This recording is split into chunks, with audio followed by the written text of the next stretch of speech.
Hey, hey, hey, it's Dr. Cheryl Bryant Bruce, MD. You know me, the celebrity doc. And we are here with Chatters That Matters. And I am so excited about this show because we have got the most interesting guest on tonight. I mean, she is absolutely fascinating. But before we go to our guest, we're just going to do a little bit of quick housekeeping here. I am a bona fide MD, and if you hear anything on the show today that constitutes medical information, do understand there is no doctor-patient relationship between yourself and myself. And if you have any takeaways, then take them to your own doctor and ask about your personal situation. I am not your physician. Love you, but I'm not your doctor. This show is here to educate, inform, and entertain you. Chatters That Matters. I'm here with my co-host, the fabulous, handsome Hurricane H. And now, with no further ado, we are going to bring in our guest.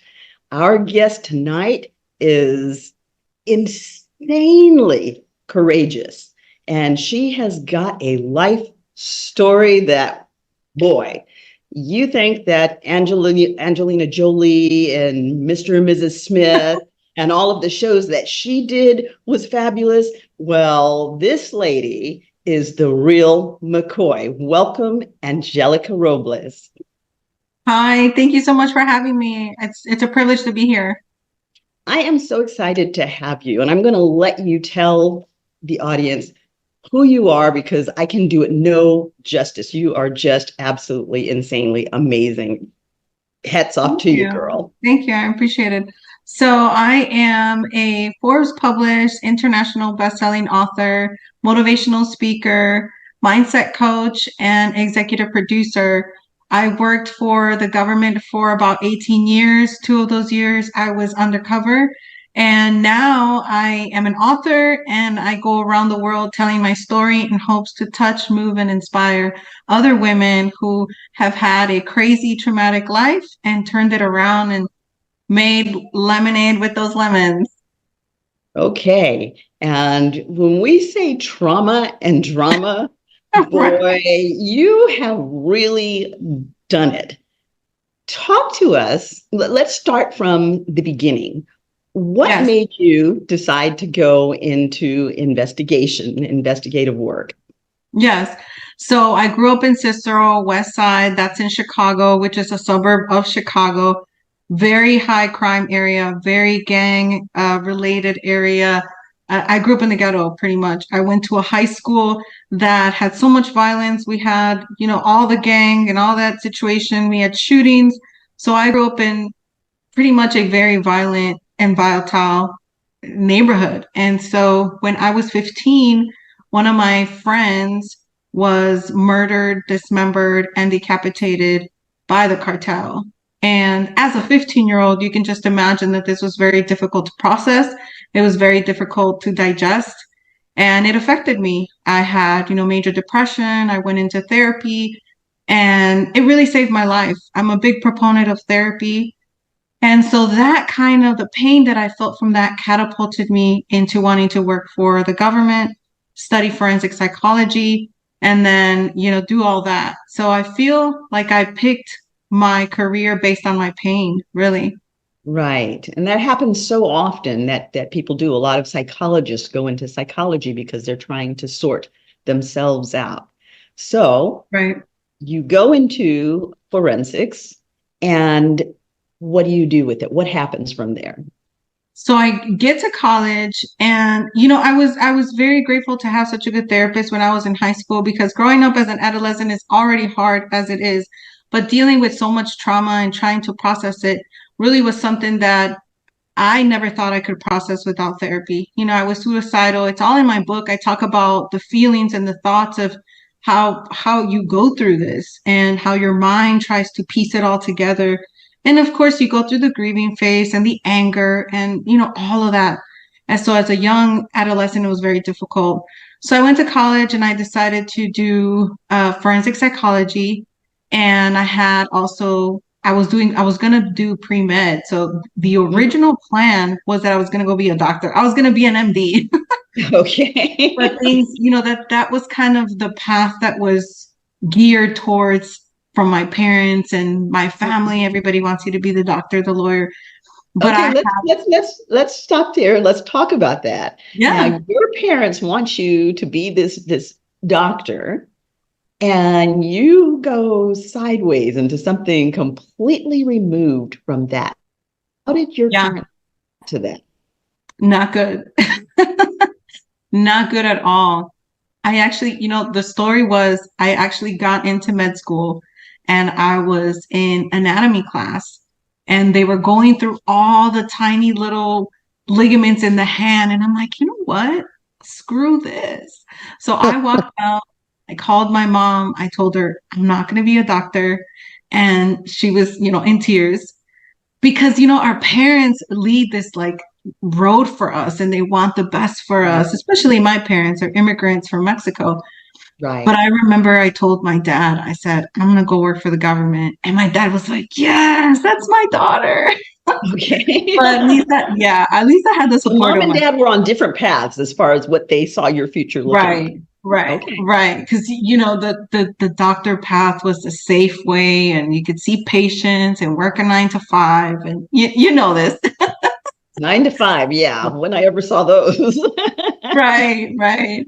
So I ended up so you can't join as a federal agent until you're 23. So I graduated college at 21. And so after I left, I ended up going to do criminal counseling case management for Cook County. So for those that know Ooh, about Cook Cook County, County. Wow. those are if you remember, or those that follow R. Kelly, that's where he was being charged here in Chicago. So I went to go work Right. for Cook Right. County. Yeah. For those of you who don't know, Cook County is serious business. It is Right, rough territory. right. So, and then this is a great story. I put this in the book. So the guy who had killed my friend was sentenced to death. Hmm. And he tried to say that he was not guilty due to insanity. He tried to play that card. Right. Well, my first internship, I walked into Cook County and Judge Lampkin was my supervisor. So Judge Lampkin was the judge that had put my friend's killer to death. Uh-huh. But in 2006, the death penalty was abolished in the state of Illinois by the governor. And so Right. now he still sits on death row. Right. So it's a crazy, it's Yeah. just What a a convoluted crazy story. form of events. I know. And I talk about this in the book because everything is just interconnected and it's wild, but Right. Now I give us can't the make name this of the stuff book. up. Give us the name of the book. So the name of the book is Through These Brown Eyes. This is the back of the cover, a little pieces of it. And it's Uh-huh. just a rendition. It's a memoir of my life, growing up, trauma, working for the government. And then, of course, leading towards the end of the book, which is the big reveal. So Right. Right. Now, are we able to talk about that on air? Is that gonna? yes, Okay. we can talk about it. We can't really get into detail, but it's the end of book one. I'm Right. starting book two. So book two has already been started, which is going to be called The Power of Forgiveness. And Uh-huh. that's in the works right now. Okay, so tell us this dramatic story that unfolded in your life once you became a full-on official investigator. Yes. So I did 2 years of undercover work and I started in Chicago and it was, I started with corporate fraud. So whenever we mention corporate fraud, a lot of people think, oh, it's blue collar crime. So it's not blue collar crime. Corporate fraud is white collar crime, which is anything over $30,000. So we're talking about money embezzlement, we're talking about money laundering, that type of thing. And Mhm. so Ponzi schemes. So a lot of people automatically think it's big corporations, big businesses, but they forget that the cartels are considered white collar crime because it's organized crime and they're making millions of dollars. And a lot of Right. these cartel members are also business owners because they have all types of legitimate businesses that obviously were bought with drug money, but they're Right, still right. businesses. So I started doing undercover work. And let me take you guys back, okay? So I'm 41 years old. I have no problem telling people my age. But when we were doing undercover work, there was no iPhones. There was no Right, checking in. There was that right. stuff didn't exist back then. We were doing the hardcore old school surveillance where we're in the bushes, hiding in the vans, following you around. We weren't sitting behind computer screens like surveillance is done now. Now we could just hack into your phone and know where you're at. This is old school investigator work. Now that's huge because, I hadn't even processed that, as you told the story, as I heard about the story, I hadn't even processed the conditions under which you would have been working. That's absolutely, I'm sitting here, I'm shaking, I'm literally shaking because that would be absolutely Terrifying. terrifying going into that with that knowledge that your backup isn't a cell phone ring away. It's not. Wow. And actually, till this day, I have a story. I share this in the book. Till this day, because I was taken, there was one time, well, there is more multiple times where your cover is revealed, but the one time that I was taken, I had two phones on me. And this will be a shout out to the telephone company, the cell phone company. I had two phones on me. I had my personal, which was a T-Mobile, and I had my government issued phone, which was a Verizon phone. The only way that they were able to pinpoint where I was, the T-Mobile, this is in upstate New York. So when I say upstate, I'm talking about the mountains in the Right, snow. right. My T-Mobile phone went dead. It was gone. Like Uh-huh. it was just completely dead. But my government phone was a Verizon phone and I had stuck it in my bra. So when they took me, as the van was going through the mountains, it pinged one of the towers that was Wow. there. That was the only way they were able to locate me. And that's when pinging was kind of now the where you check in, we can hack into your phone now and we can know where you're at, especially now, Yeah, it's so easy.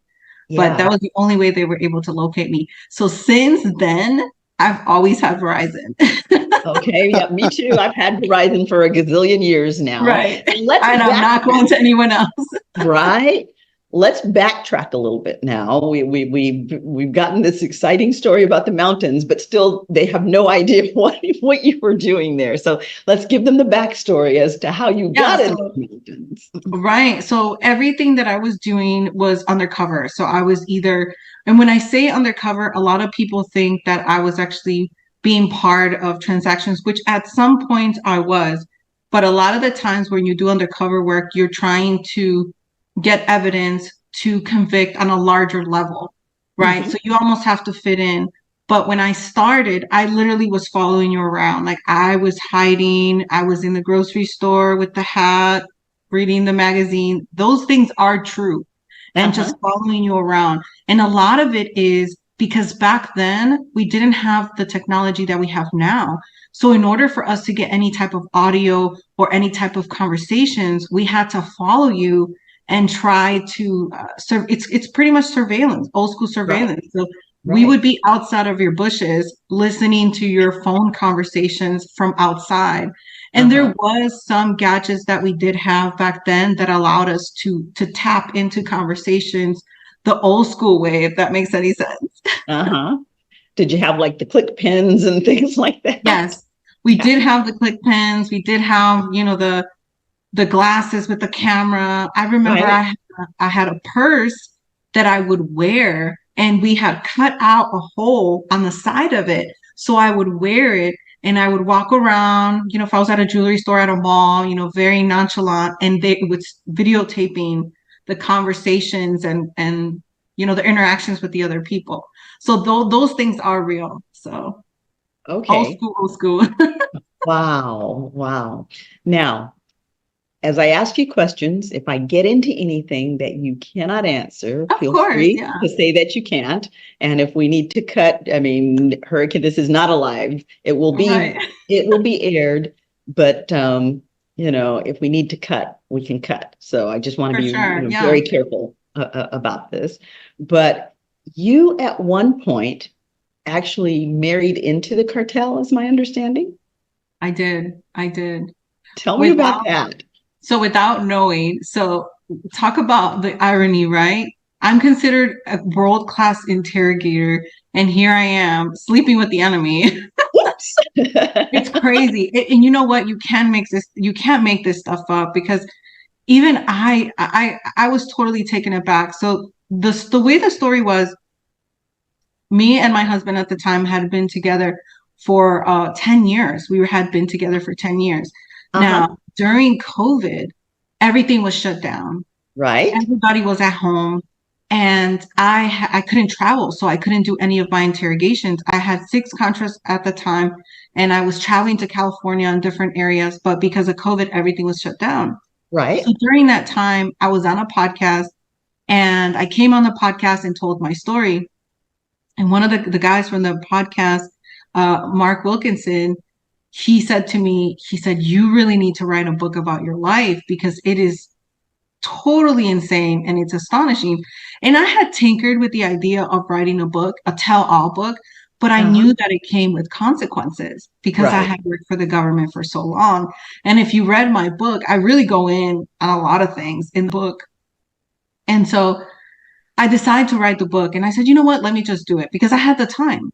So I Right. write the book. I write it in 3 weeks. And I Okay. always say to people, the 3 weeks was a cathartic experience for me because writing the book was evoking so much emotion. I needed to get it out of my system and Yeah. onto paper. And that's why it happened so quickly. So, book is done. It was about my life. I put everything in there, childhood trauma. I unveiled family secrets that people thought were going to the grave. I mean, I talked about everything. Sex, Okay, let's drugs. let's stop you. Let's stop you there.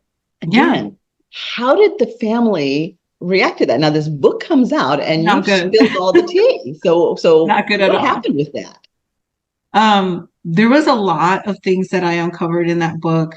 And really what made it easy for me is I let go of fear of judgment. And I said, Mhm. if I'm going to do this, I'm going to do this right.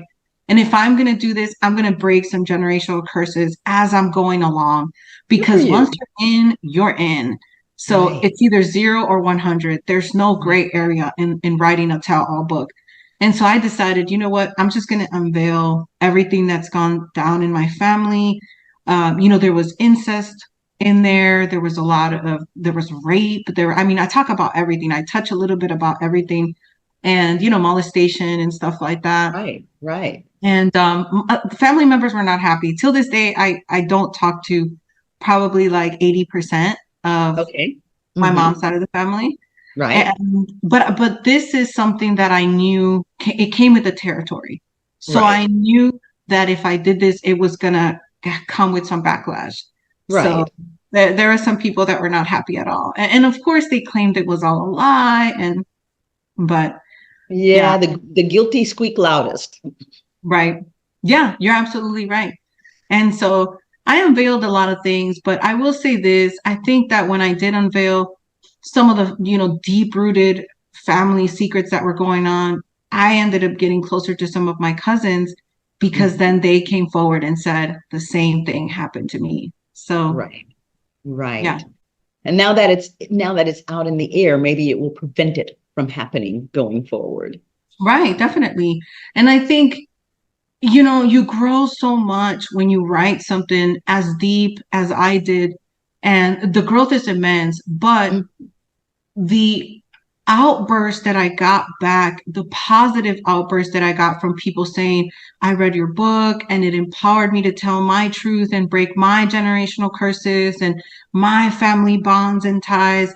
And so that was the purpose of the book. The purpose of the book was always to move, touch, and inspire because I Right. talk about things that I'm not proud of in the book, but I Hmm. also give my audience a look into my life as to this is a tell all. I'm not Hmm. perfect. I made a lot of mistakes along the way, and I Right. continue to make a lot of mistakes along the way.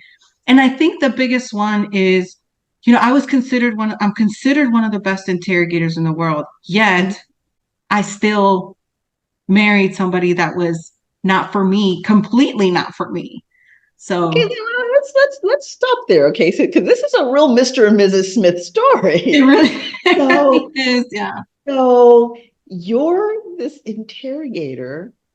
Did your husband know that this was your line of work? And if he did, because husbands and wives talk about what they're doing at work, were you inadvertently, unknowingly feeding him the intel about the work you were doing? I wasn't. I think a lot of people think that. So he did not marry me to steal secrets because there was really no. I mean, he grew up in the cartel. He was a child of the cartel, and I Uh-huh. and I said the easiest way that I can describe it, that's probably closest to what he described to me, was like Ozark, where the kids were just kind of into they became part, it became part of their life, and it It became was their part of their life. existence, right? Mhm. And when you're a child, you can't really get out of it, and Right. so his father started dealing drugs in the millions when he was young and when he was in high school. So the only way that I explain it to people is I grew up in an environment where there was gunshots. So Mhm. listening to gunshots was the norm in my neighborhood. So for Mhm. him, seeing lots of money, seeing lots of cocaine, seeing lots of drugs and strippers and all that was part of the life because it became normality. And as Mhm. crazy as that sounds, that's the easiest way that I can describe it. Checks out, makes sense to me. Right. So here he's in the cartel. When did you come to the realization that he was in the cartel? He told me. So the way that it all happened, and again, the irony. So when I had my contracts, they all were canceled because I had travel contracts. I'm thinking I'm gonna be at home with the kids. And he was like, no, you gotta go work. So I go and work at the DEA office. So this is Uh-huh. the crazy part. I'm here working at the DEA office now. I was working night shift in the wire room because now technology is different. Now we can tap into phones and all that. So I'm working as a Right. supervisor in the DEA wire room in Houston. My book is finished. He decides that he wants to read the transcript before he goes to editing. So I said, cool, read it.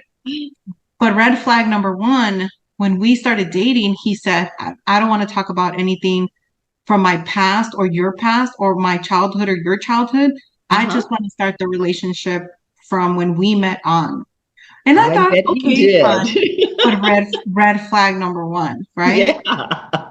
Then this story is also in the book. The day of my wedding, I overheard a conversation between him and his dad through the walls. Uh-huh. And the dad said to him, don't marry her. She's gonna fuck us over. And I heard that conversation and I went to my best friend who was my bridesmaid and I told her, I'm canceling this wedding. And I Mm-hmm. remember because she cried for weeks after this all came out. Right. She takes me to the balcony and she's like, look at all these people. Look at this insane production of a wedding that you're having. He is for you. And I remember telling her I wanted to end the wedding because I felt like he was going to turn just like his father. And Uh-huh. his father and I never got along because his father Mm-hmm. never wanted us to be married. Mm-hmm. So that was that was my gut instinct. And because of my friend pursuing And me you to didn't go, know what his father did. I didn't know. I didn't know, but I knew that there was What just wasn't right. I knew that there was something there. You always know, but you start having children and you start running a business and you get lost in the sauce. So Right. anyway, I come home from the DA office, second shift. It's 6 a.m. And he says, I need to talk to you. And I said, can this wait? I'm so tired. And he said, no, I need to talk to you now. So he's like, can you sit? And I said, okay, I sat. Keep in mind, I had my gun on me. I had it in my back holster. Uh-huh. So he tells me, he says, I need to tell you something and it's not good. So the first thing that came to my mind was he got Oh, another woman pregnant and oh God. having his baby. Okay. Right. I wish that that's what he would have told me because I think I could have handled that better. Right. So Right. what he tells me is me and my father had been part of the Mexican cartel. So I literally sit there and I think in like 2 seconds, my brain processes, rage. And I go like this to my gun. And I'm thinking to myself, I'm going to kill him. I'm going to kill him. But then I think about my children and I think, okay, let's calm down. You're a professional. You talk to people like this all day long. So Okay, now your head has to be about to explode now. Like you said, yes. you think about your children, and all of a sudden, your children are the children of the cartel. Yeah, pretty much. Oh, wow. Yeah. And of the federal government. Right? Because there's such a marriage, right? Right. So I tell myself, I said, okay, let's separate wife from your profession. And this is me talking to myself. It was like a 1 or 2 seconds, really. And I said to him, and in my mind, I said, okay, interrogate him. Separate your profession from the fact that you're his wife and get all the information out. And I kid you not, this is what I said, because I'm the type of interrogator that I don't yell, I don't scream, I talk to people and I get into their mind in a very finesse way. I'm brilliant at this. So the only thing that came out of my mind was, tell me more. That's it. That's it. Okay. And people think that it was like this huge, oh my God. No, I cut that off and I said, tell me more. So for the next 2 hours, he literally just told me everything. It just all came out. And I literally just was looking at him and I'm just nodding my head, okay. And then asking. But what were you feeling inside at that particular moment in time? I thought my life was over. And I explain it like this in the book. I felt like I got hit by a train and I survived. And I was peeling myself off of the rails of the train. Because it hit me so hard.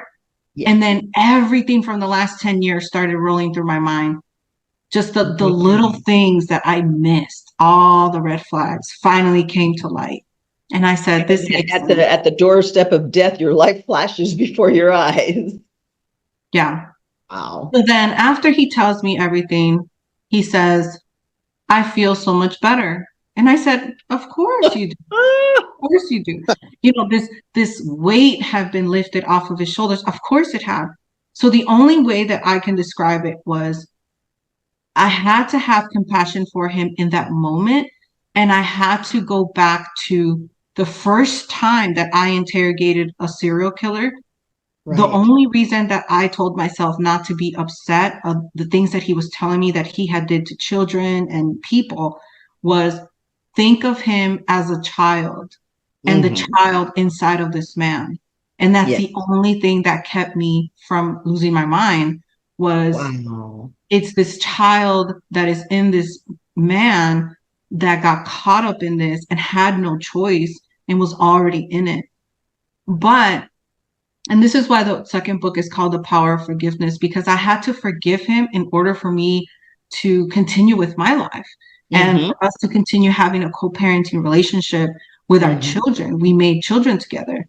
And ultimately, that's why I didn't kill him, is because of my children. Right.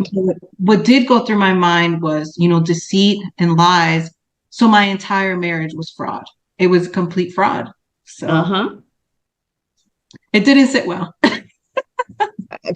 I can imagine. But here comes the kicker that a lot of people don't understand. And I'm going to break it down to you guys. A lot of people said, you're not a ride or die. And I said to people, ride or die knows what they're getting themselves into. Most cartel wives are aware of what's going on and they choose that life. Right. Now they choose to keep their mouths shut and they choose to see and hear certain things. Right. But I never chose that. I was never given that option. Right. I was lied to and deceived. So then I tell him, I need to report this. And it wasn't because I wanted him arrested. I had to report it because I had given the oath to the government. Right. I had said so. And then what people don't understand is if our calls or our conversations were to be tapped, I'm going to end up in federal prison, not That's him, right. because I gave the oath to the government. I had been working for the government for 18 years with this Mhm, type of population. And here I mhm. am married to one. But there is also the big question of who dropped the ball in the government in the background investigations. Because Right, I continue to have a top secret clearance, and we get investigated every 5 years. So somebody knew. Somebody right. knew. Now, what I do explain in the book is that the government agencies, they don't like each other. They don't collaborate with each other.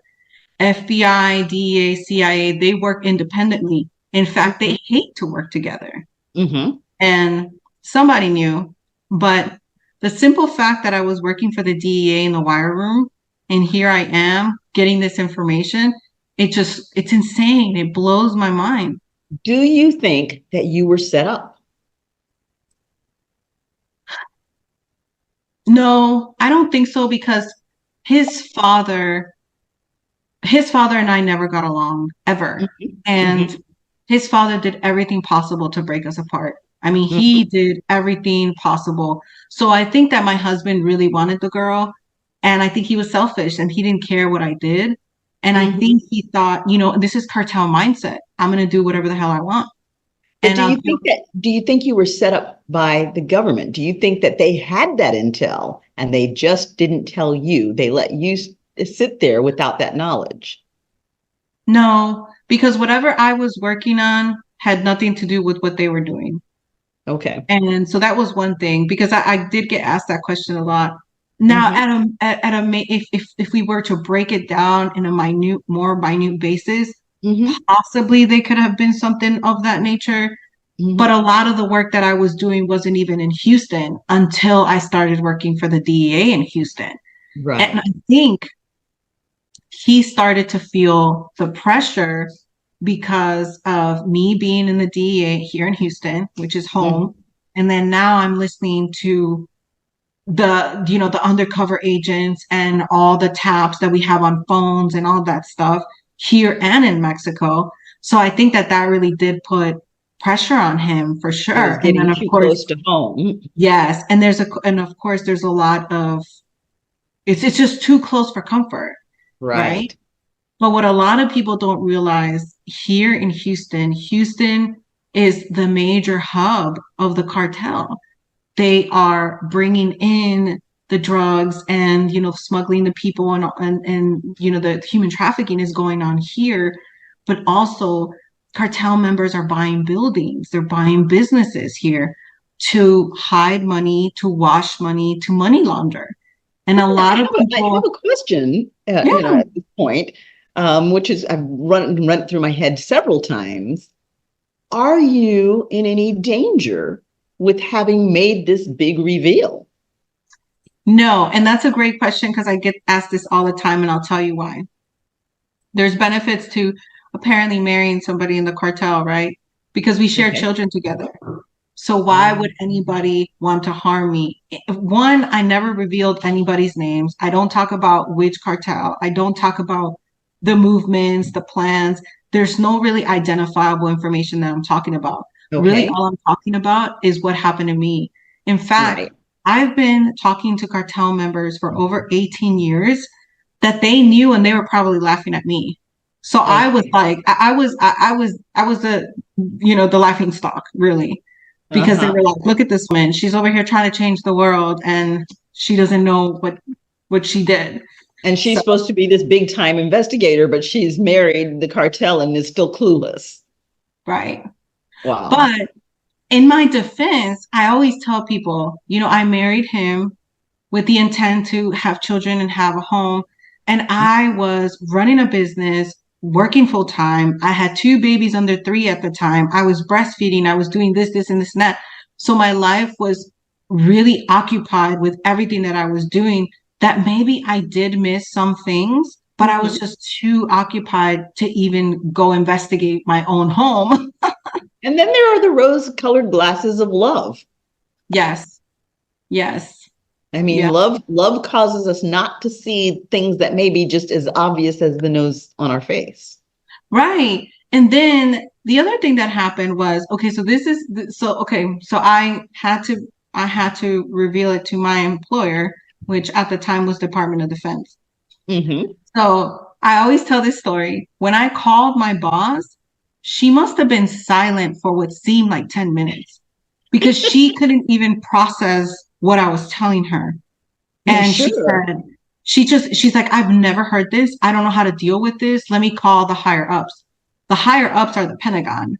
That's who I ended up being I ended up going under federal investigation for 7 weeks.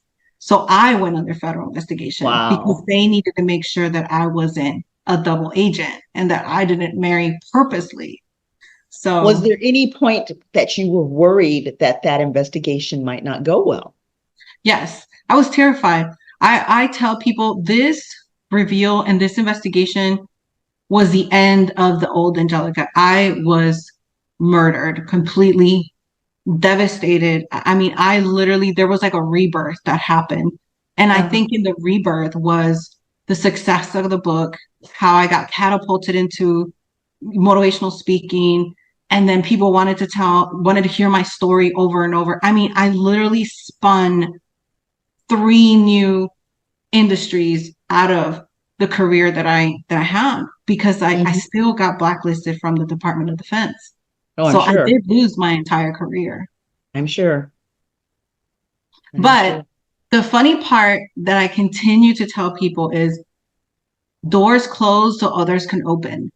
Yeah. So the book was done, it was finished. I called the publisher, and the CEO of the publishing company will never forget this because we had a global call where I literally reinstated word by word of how I called her. I said to her, because the book was already in editing, I said, I need the book back. I'm adding 2 more chapters to the book.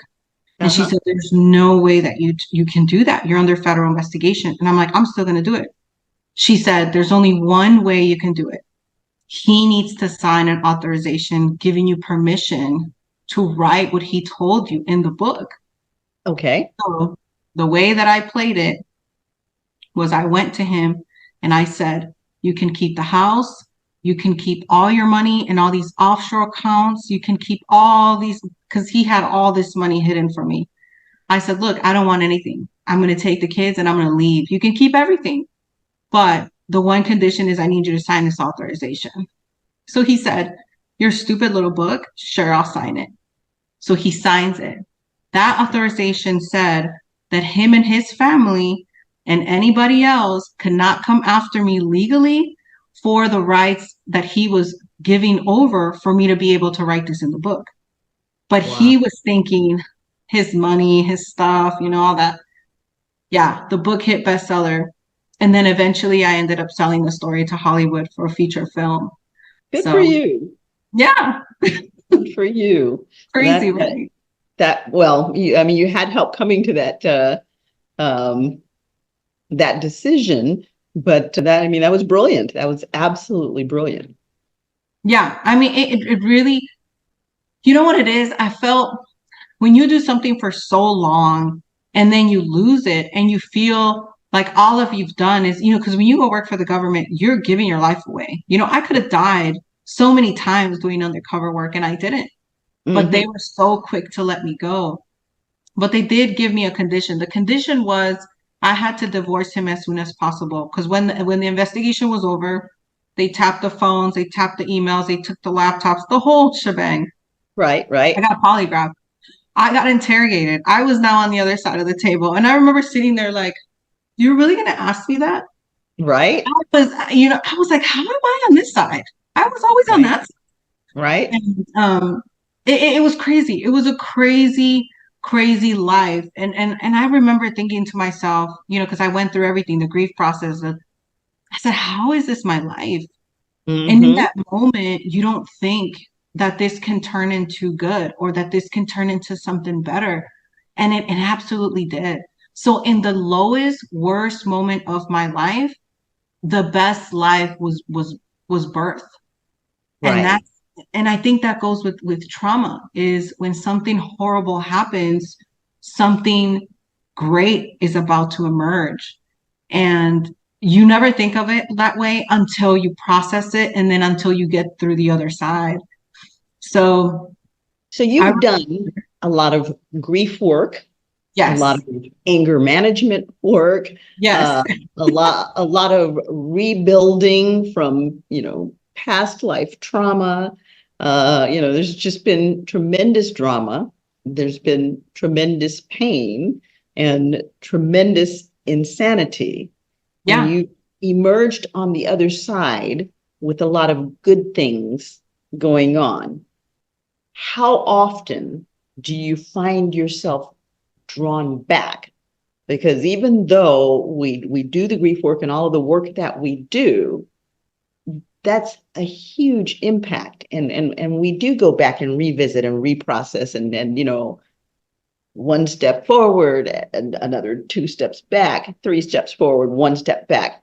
How often does this come up where you have to revisit those feelings? I would say it comes up, it's part of my life. I Mhm. probably tell my story, twice a week, maybe, Mhm. sometimes 3 times a week. So it's always there, and it's just it's part of who I am. It's part of my past. It's part Yeah. of the old person that I pretty much destroyed and rebuilt. Mhm. But I continue to do the deep internal work, and I Mhm. continue to do the finding, because there's pieces left behind that kind of flow into other areas of our life. Obviously with relationships, it's very difficult Yes. for me to get back into relationships and really do that thing. I was with somebody for 10 years, and then that person deceived me while I had, his babies. So you have So some trust issues. I definitely have some trust issues. I definitely have some the story issues. But I will say this, because I'm such an expert in my field, I feel that that came in so handy in dealing with this, Mhm. because as interrogators, we definitely compartmentalize things in our minds, and we allow things to not get into our emotional bank. But when Right. it's something close to home, it tears us apart. Right. Sometimes I'll be watching a kid's movie and I'll be in tears, and my kids are like, "Why are you crying?" And I'm like, "Oh my God, Nemo's lost." But Yeah. it's really in those moments where your body is trying to just evoke these emotions and get them out Mhm. of your system. So Cleaning, that for cleaning sure, I stuff. definitely deal with it on a continuous basis. Yeah. I mean, how can you not? Right, right. So what are some of the things that you do to cope? Because you've been through a tremendous amount, and obviously you have tremendous coping skills. I mean, the job that you did gave you some coping skills. Your background, where you came from, gave you some coping skills, and just surviving this mess gave you some serious coping skills. What are your coping skills? What do you do to get through when you're traumatized like this? Yeah, I do a lot. I'm a big proponent on therapy. Every time I go on podcasts, I talk about therapy, the power of going through things, and the power of unraveling and peeling back the layers of the onion.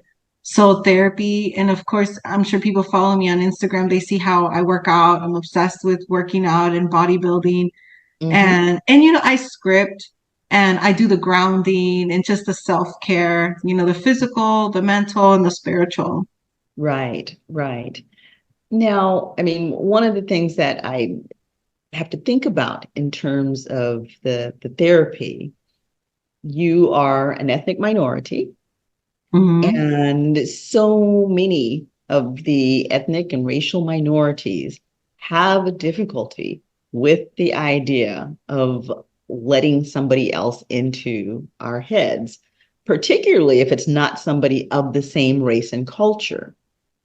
How difficult has that been for you?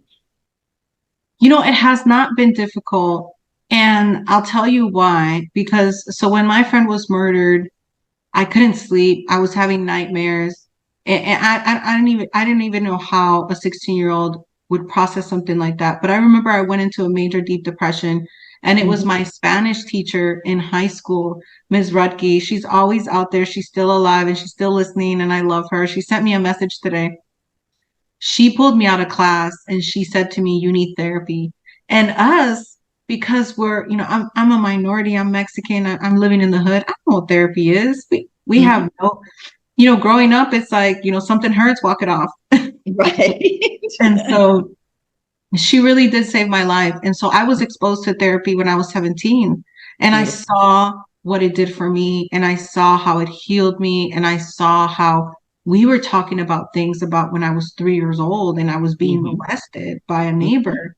It Hmm. came out in therapy, and Hmm. it was so liberating. And so for me, therapy, and I say this story all the time. If you post a picture of you at the gym every single day, everybody's like, look at her, she's working out. But if I post a picture at the therapist's office every single day, people automatically say, well, what's wrong with her? She's crazy. Right. But there's this continued taboo about mental health when really mental health is self-care. And it's Right. so imperative to have it. Absolutely.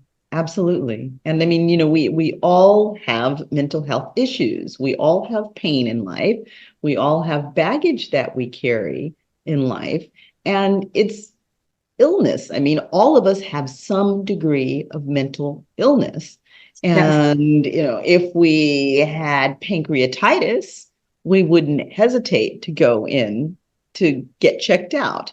If we have diabetes, we go when we get blood test. If we have high blood pressure, we take medication. Right. And yet, when it comes to mental health, we're so resistant because of the stigmatization that has come with it in the past.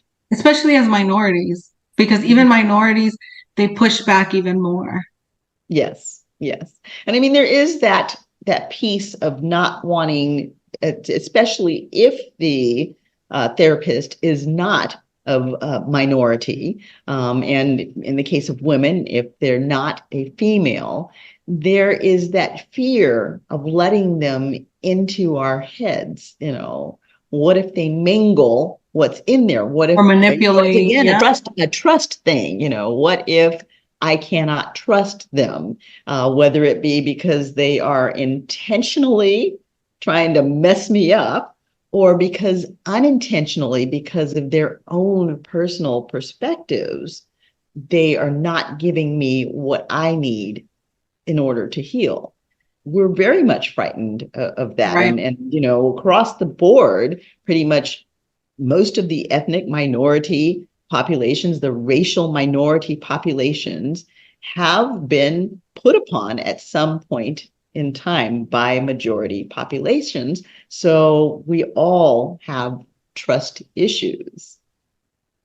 Yeah. First, in some way, shape, or form, I agree, especially as minorities, because we're already having to deal with racial things and neighborhood things and all Mhm. types socioeconomic. Yeah. So, and then on top of that, you throw mental health in there, and then the people expect us to be sane. And nobody ever teaches us to take care of our minds and Right. even our health. Right. Minorities have the worst health because nobody Exactly. teaches us that. So Exactly. I agree. Exactly.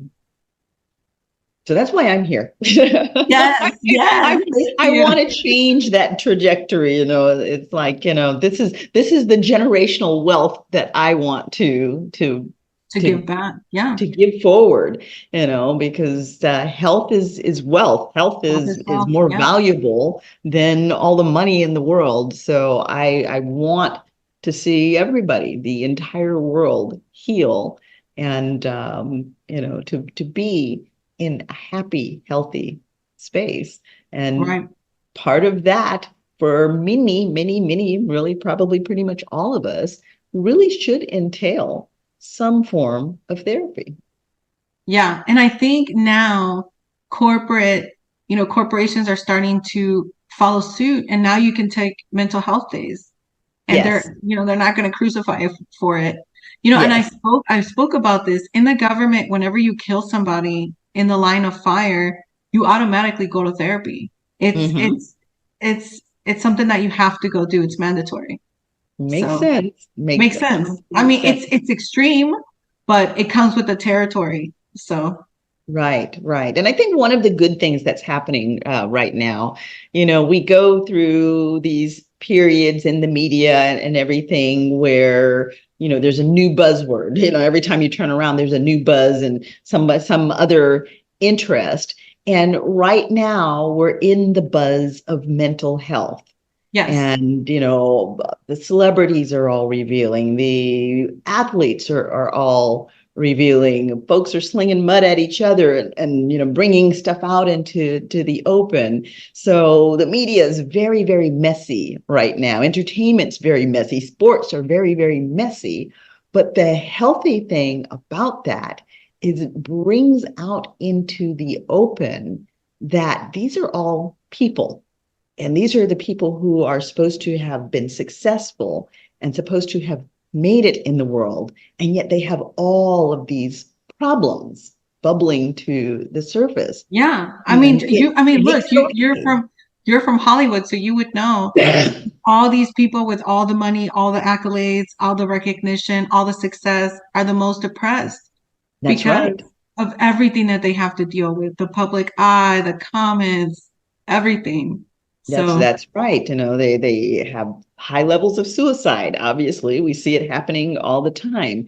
The children have, high levels of drug use, high levels of dysfunction in the homes. I mean, these people have tons of money, and yet when I work with families, some of the most dysfunctional families that I have worked with have been some of the families with the most money, the most assets. Yeah. Mm-hmm. Mm-hmm. Yeah. So, I mean, it is, they live under a microscope, and there are lots of pressures. People are like, oh, boo hoo, poor them, but they don't really understand. No, they live under a microscope, and I'm starting to get a little taste of that. So yes. I've been there and done that too. And it was like, okay, well, you know what? There's some pressure involved in it, and when there is a pressure for you to always be on, and you don't feel on, or, in your case, you've got trust issues with relationships and such, but because you're now coming into your limelight, I don't know if you're in a relationship yet, but, if you're not, you already know that people are going to be looking in to see how you handle it. I know people say I make trash. Looking to see if your next husband is in the cartel. Right. Yeah. I mean that and it's so funny because people are like, how do you even date? I was in a mental health conference, and during the Q&A they said, how do you even date? And because if you tell them, I can choose not to tell them what I do or what happened or the book. I could choose that route. But then if they go Google me, then they're going to be mortified. So it's like, and in the days of Google, you can't hide anything. Right. So it's almost like, let me give you the disclaimer now, and you can choose to stay or leave. And then, but that just has been the go-to, because sometimes that's what you have to do. Honesty is best, I would say. I would agree. I would agree. So are you in another relationship? I have been actively dating, but no, I'm not in an exclusive relationship. And really, I think I have so much going on right now that my time is very limited. I'm a single mother, and so my time is very limited, and I do so much. So I think there's a time and place, and right now is definitely not the time. So okay. And as a single mother, this is just such a bizarre story. How do you address this to your kids? Because, I mean, it's yes, kind of sorted, Yeah. So how do you make it make sense to your kids? How old are your kids right now? They're 8 and 5. Okay, so the 8-year-old is enough to start understanding, and then when mommy has a book and a movie, the 8-year-old is definitely old enough to to get things coming back. So how do you make all of this make sense for the 8-year-old? So, I divorced 3 years ago. So at the time she was 5. So she understood that mommy and daddy broke up because of a lie. But she obviously doesn't know the details of it. She knows about the book. She knows about the movie. She knows that mommy's an author and she speaks and all this stuff. Right. But I said to her, there's some lies that have consequences to them. and the divorce was the consequence of that lie. It Mhm. sounds very, it's very simple. You're really boiling it down. But also, I did get both of my kids into therapy after the Mhm. divorce. They were in Good for therapy for a you. whole year. Good And for you. it's crazy because there is no stigma about therapy in my kids. They were like, we're going to play therapy. It is so much fun. And I Right. wanted to instill that in my children, that they don't Mhm. even, it's not a bad thing. It's you go and you play and you talk to somebody. Good for So them. yeah, And hopefully they'll carry that forward into their life as they become adults and yes, use it as a tool. yes. But it's so funny because when I picked a therapist, she was one of the best um, child psychologists here in Houston, and Hmm. Dr. Darwin.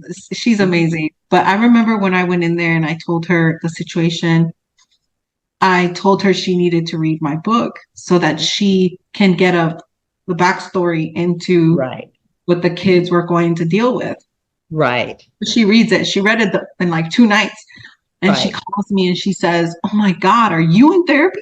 And I said, "I sure am. But I just wanted to let you know what the context behind why I have the kids here." And I think that helped her with Hmm. what she was doing with the kids, because as the kids get older, they're going to understand a little bit more. Right. And I do feel that the reason why I have made my decisions is, one, I've learned from the past. I had to forgive the killer of my friend in order for me to live, in order for me Hmm. to live an unhindered life. And Hmm. that's part of my power of forgiveness speech that was Hmm. published in Forbes, is sometimes we can't live our life because we're stuck in the past and what somebody else said or did to us. And if you Right. don't forgive, you're stuck in the past and you're allowing that person to have control over you. Right. Yeah. And at what age do you think that you'll finally let your daughter read your book? Oh wow, that's a great question. I would say I would wait until she's probably at least 16 or Okay. 15. It probably will happen sooner, right? Because kids nowadays, Right, because she'll have well, access. yeah, they go on the internet and read all type of stuff. But Right. one thing that I do want to specify to her is, I forgave her father, and what he did was obviously wrong, and it had an impact on all of our lives.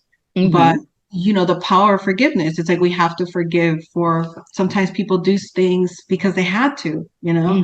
I don't think he necessarily wanted to lie, but I think it was in his like family. It was like Right. his family, or kind of, what I think about is the prince. He had to renounce his entire kingdom to go be with Meghan Markle. And Right. I feel like that was how he was. He was stuck. Like, do I say something? Do I not? Because when it did come out, oh, it was real bad over there. Yeah. Yeah, because I remember his side of the family started saying, why did you tell her? She could have gone another 10 years without knowing. So, Hmm. but they Hmm. don't realize that he just couldn't hold it in anymore. It was eating Right. away at him. And so that's when I was able to see the child in him, and the pain in him. So, Hmm. yeah. Now, did this big reveal result in him going to jail? No, and I will tell you why. The government is not going to waste dollars and or manpower on hearsay, Hmm. because they're not going to open a whole investigation. We got tons of investigations going on. We have tons of active investigations going on, and they didn't. They just didn't care. They only Hmm. cared whether I was involved or not. Right. And he's very successful. And Uh-huh. and I feel like the book almost catapulted him, because he's in an industry where this type of niche, I guess it's like Wolf on Wall Street kind of situation. Hmm. And I feel it catapulted him. He ended up becoming a VP of a company. So Okay.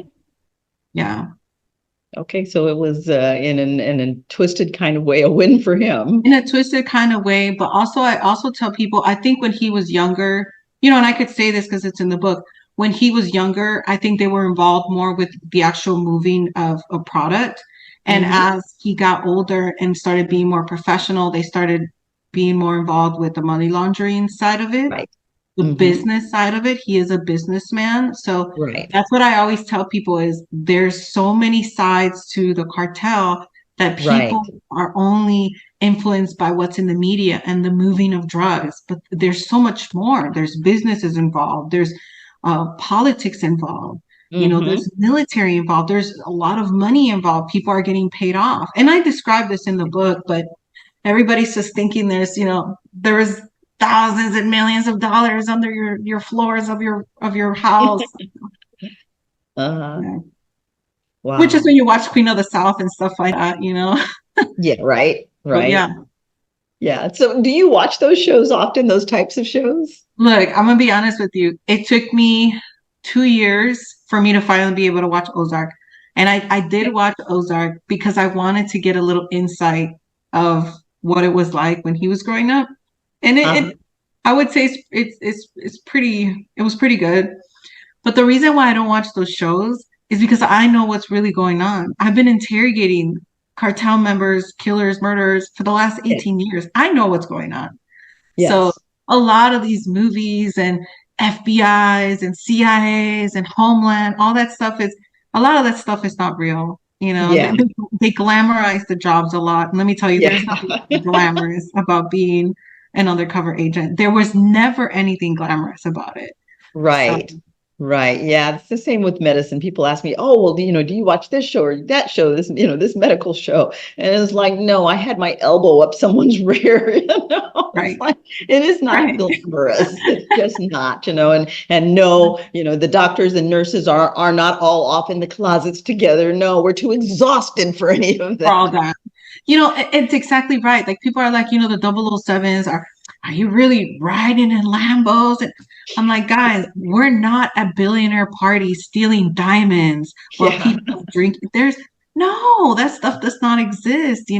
Even cartel members, like if you look at the biggest cartel members, they're not the ones that own billions and billions of dollars. They're not driving around in Lambos. They're driving around in broke down Toyotas. They're trying Mhm. to hide. So that's the Right. same thing with Undercover. We weren't, was I sliding down the side of a building? For sure I was, but I wasn't in makeup and a cat suit and looked like Angelina Jolie. No, I was like covered in shit and mud and you know what I mean? Yeah. Yeah. Not exactly a glamorous image. Yeah, it's not a glamorous job, and undercover work was not made for a woman. And the reason why I say that is because when are we going to go to the bathroom? Where you literally have to pop a squat, Okay. you know? I mean, just those things. We were stuck in vans for 24 hours some days. We And you could not can't just leave. tinkle in the Right, can right, discreetly. right. And so I talk about all this in the book, and I talk about the technology now. Surveillance is so different.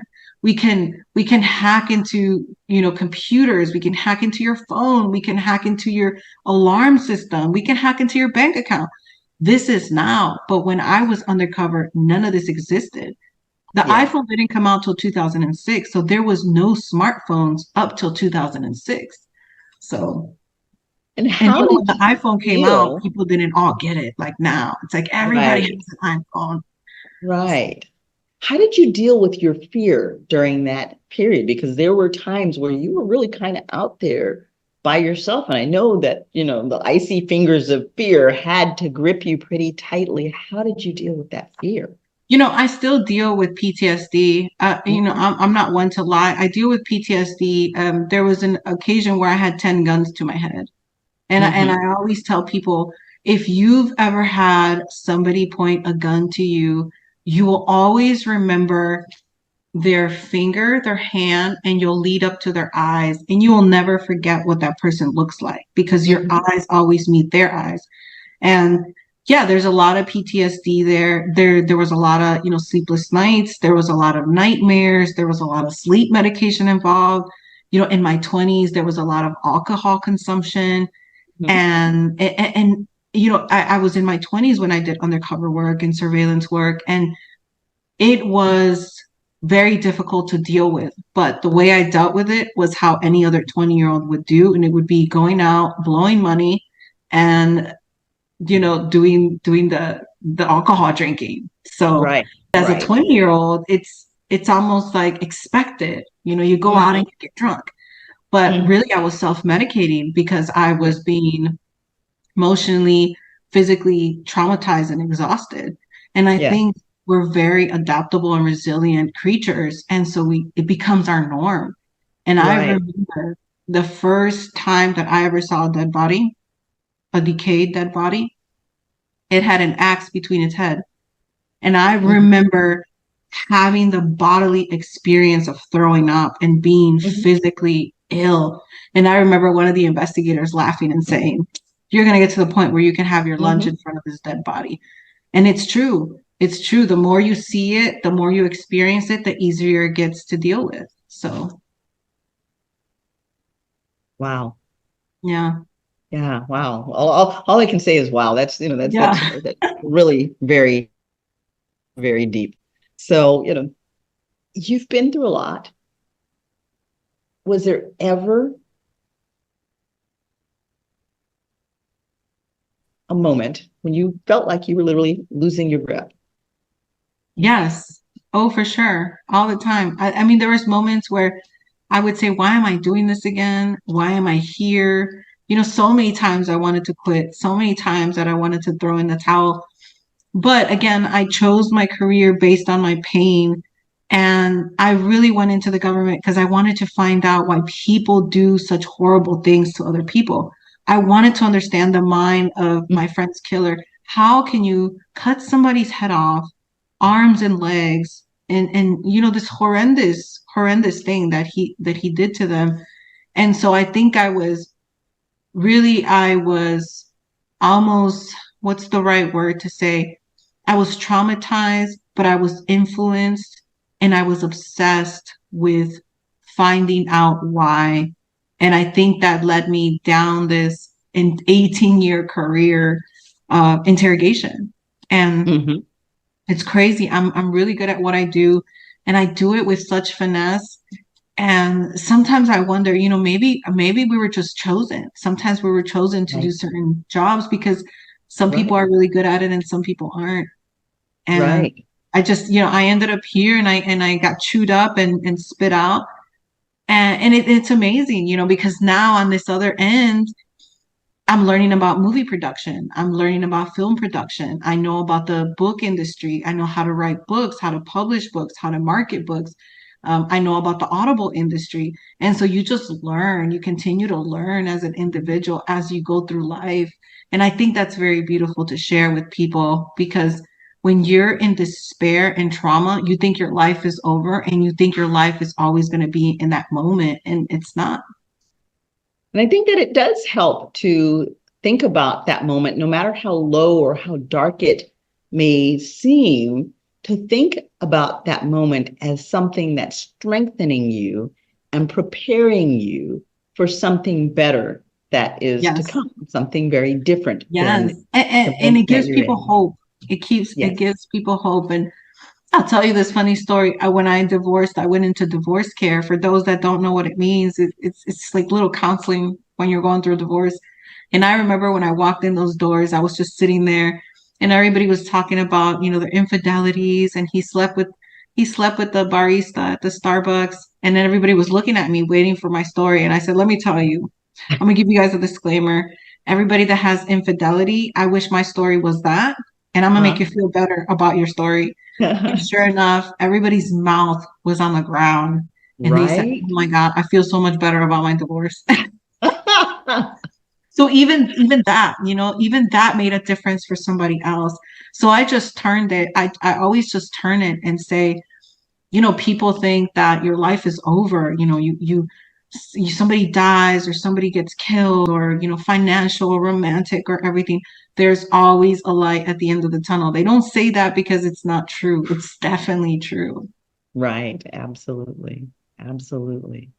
Well, thank you so much for sharing this phenomenal story with us. I mean, this was deep, you Yes, know. for sure. You're welcome. So, Angelica, we've enjoyed having you here on the show, and we look forward to the book. Can you tell us again what the name of the book is? So book one is called Through These Brown Eyes. It's a memoir through my brown eyes. And I just talk about life as a child, life as an adolescent, life in the government, and then obviously leading towards the end. And it got picked up to be made into a featured film with a spin-off series in Hollywood. So we are working on that. Writers are writing. And the name of the movie will be Veritas, which Uh-huh. means the truth in Latin. And then I'm working on book two, which is a continuation of book one, and that's called The Power of Forgiveness. Wow. You can get it on Amazon and Audible, book one, which is this one. Perfect. Perfect. Hey, Hurricane, do you have any He's been so quiet. Yeah, I'm sure his mouth was unhinged, you know? Yeah, he's like a sponge. Yeah. Well, I gotta say, I mean, you closed it well with it is in the movies and it's definitely, coming up. And I mean, I was watching and listening and I'm just laughing. It is a movie, it really felt like an actual movie that you would watch. And we've seen some movies of those. And I think, you've talked about the series, Queen of the South. I think that's Queen the of the one. South, Yeah, yeah. you mentioned that. I mean, Ozark and all these. I mean, these are things that we've seen. I mean, Bad Boys. I mean, there's a little bit of Bad Boys in there. DA agents. His sister, and I think Right. Bad Boys too. I mean, you got all that stuff, and it is a crazy story. I mean, when you think about it from everything. I mean, I do have a couple. I mean, I think Doctor, you've covered a few ones that I had, but it's okay. But here's the thing. One is that he married you, but he knew what you did. You didn't know what he did. Yes. Yeah, which is like, I mean, to your point, I guess it was love. He wanted it so bad, he got it and doesn't matter. But it's funny because he knew that eventually this is not going to go any further. And you got into the wiretap unit. That's it. I mean, this is going to be a wrap. It's only a matter of time before you catch him, and then it would be a worse thing. So he came clean. But you got to think about it. I mean, if you think about the mind right here, is that the folks of that nature, they would be hiding in plain sight as they do, right? Everything around. I mean, you would know. And he was right there.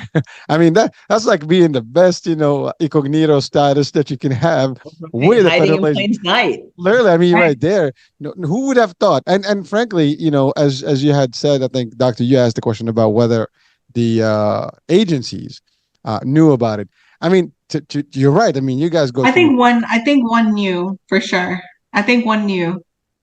Well, Yeah. so there's a whole question about that person and why they didn't, spill the the beans out there. But here's the thing, though.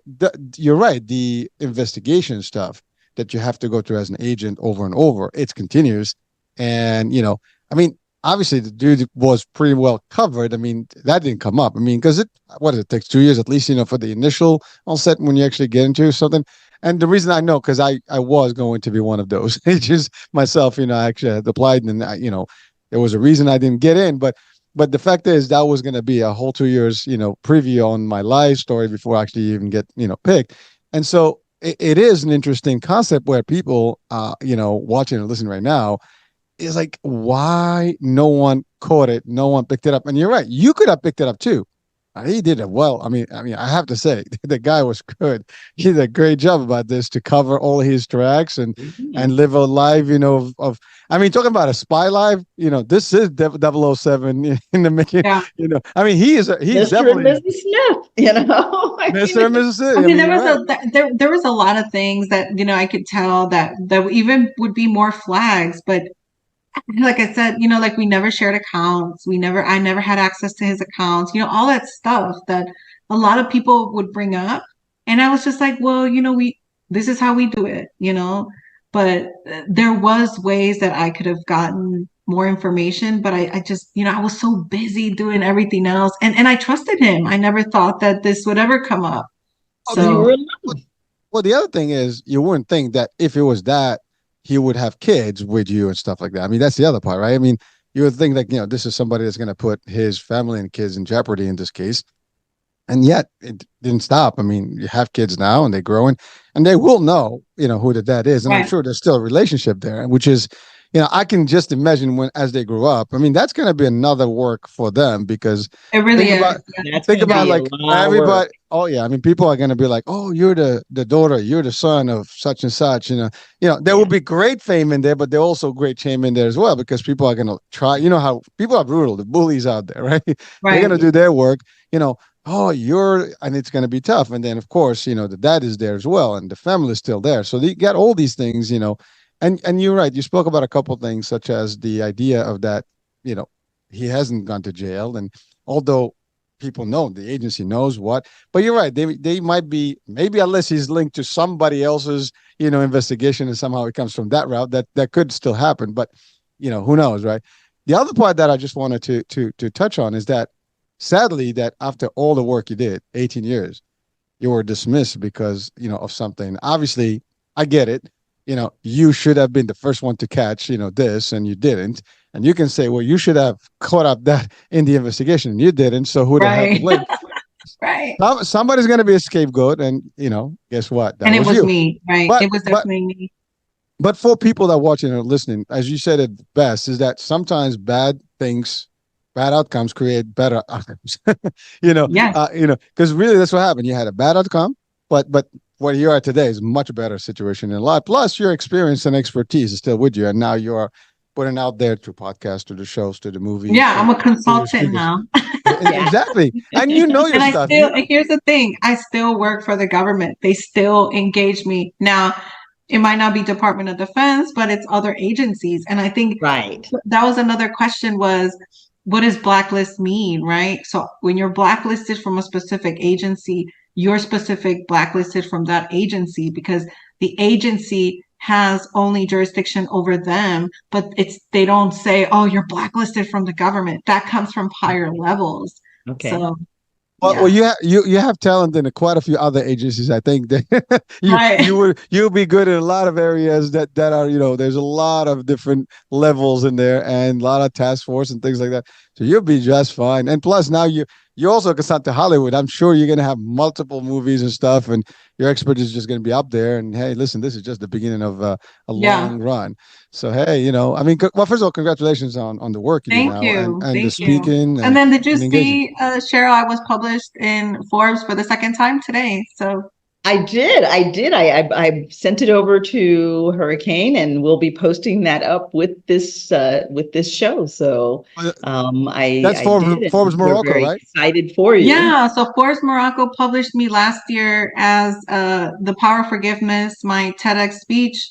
They gave me my own article, and then they decided they were going to put me in CEOs to Watch for 2023, and I ended up on there with Alex Ormasi. I'm a big fan of Alex, so now it's like the levels of elevation have gone up now, and people say, "Oh my Beautiful. God, you should be so excited." I'm like, "Yeah," and I'm very pressured to upkeep this. That I can't believe they even put me with him, but I landed there. So yeah, This is good pressure. This is this good is pressure. good pressure for sure, for sure. Yeah. Absolutely. And I just have one question because Yeah. what Hurricane was saying, and we're going to wrap this up. But what Hurricane was saying actually evoked another thought. You are still raising children with this man. Are you all on good terms? We are on good terms, and we obviously I have more custody of the kids than he does, but yeah, Mhm. we're still co-parenting, Good and deal. yeah, yeah, and that was a choice that I decided to make. If we went to trial, it would have been televised. It would have been crazy high profile, but we decided to settle it out of court. So yeah, so we have a great relationship. We deal with what we need to deal with, and if you were to ask him, he will just deny everything, but Right. deny. Right. Of Because course. he has been, the people that have found who he is and what he does, it has landed over there, and he just denies it, which is a fifth right, so Fifth Amendment right. Right. So, Absolutely. Absolutely. Okay. Well, I am, like I said, I'm thrilled that we were able to do this interview with you. And certainly we want right of first refusal Yes, to be the ones to interview you when the movie comes out. for sure. I will invite you guys to the premiere for sure. Yay, Especially you, be Shara, you're there. already there. Yes, we'll be excited about it. And, certainly, as soon as you know that it's coming out, let us know. We'll rebroadcast the show. We'll put out the information and encourage people to come and see it, because For I sure. think this is going to It's gonna be be a great exciting. movie. It's really Yeah. exciting for sure. When do you think that it's slated to come out? So we got backtracked with the writer's strike. Of Crazy. I mean, course. we're yeah, I think it's almost like a year that everything got stopped. So now everything is Yeah. behind. So the writers are barely starting to write the script. So it's Right. gonna I would say it's probably gonna be another year and a half, Okay. if anything, because we're doing, we're picking actors and writers and permits and the whole shebang. It's a lot of fun though, for sure. Any good Okay. actors we should be looking forward to? We are not allowed to disclose No who we're names. thinking, but they all are all A-listers for sure. Okay. Ooh, Yeah. Cool. okay. I would definitely count us in. Yeah. And I Okay. could say some of the girls that I obviously not the main one, but we did think Selena Gomez, she was up there. And who else was up there? There's this girl, the girl that played, I can't remember her name, I just drew a blank, but it was like we had thrown a lot of girls up there, and some of them were older and younger, and then we even thought about the girl that played Wednesday to play Uh, like the younger version of me while I was an actual undercover agent, because when I was right. undercover, I was 23 to 25. So Uh-huh. she would be great. I Right. can't think of her name, but I can't think of her name either, but I know exactly who you're talking about. Ortega, I think is I her love that last show. name. Yes, yes, and she played Wednesday, so I think she would be good. So she was a couple of those names that we had for the role, for my role. But Uh-huh. Cool. Cool. Well, we will definitely be looking forward to it. And again, we thank you for coming on the show with us. We thank you, the listening audience, for joining us for this exciting show. And we will keep you posted as we find out more about when the movie will be out. The book Veritas is on Amazon, so go out and get your copy. Obviously, this is going to be a fascinating read, and I'm betting that, just like the editor, that you will not put it down. So go get your copy of Veritas. And so Veritas is the name of the movie, and Through These Brown okay. Eyes is the name of the book. Oh yeah, that's right. Through these brown eyes, through these brown eyes. So I'm definitely rushing out to get my copy of the book. And again, thank you all for being with us for Chatters That Matter. Let's talk about it. I am your show host, Dr. Cheryl Bryant Bruce, MD, the celebrity doc, here with my co-host, Hisham Ellen Mate, Hurricane H. And we have been interviewing the fascinating, fabulous, beautiful Angelica Robles. So this show, like every other show, uh, when it's over, we'll go on to YouTube. You can find the show on all of the different platforms, and it's also on the radio. Make sure that you go to the show, share it with your friends, hit those like buttons, leave us your comments. Again, thank you for joining us on Chatters That Matter, and we will see you again on the next episode.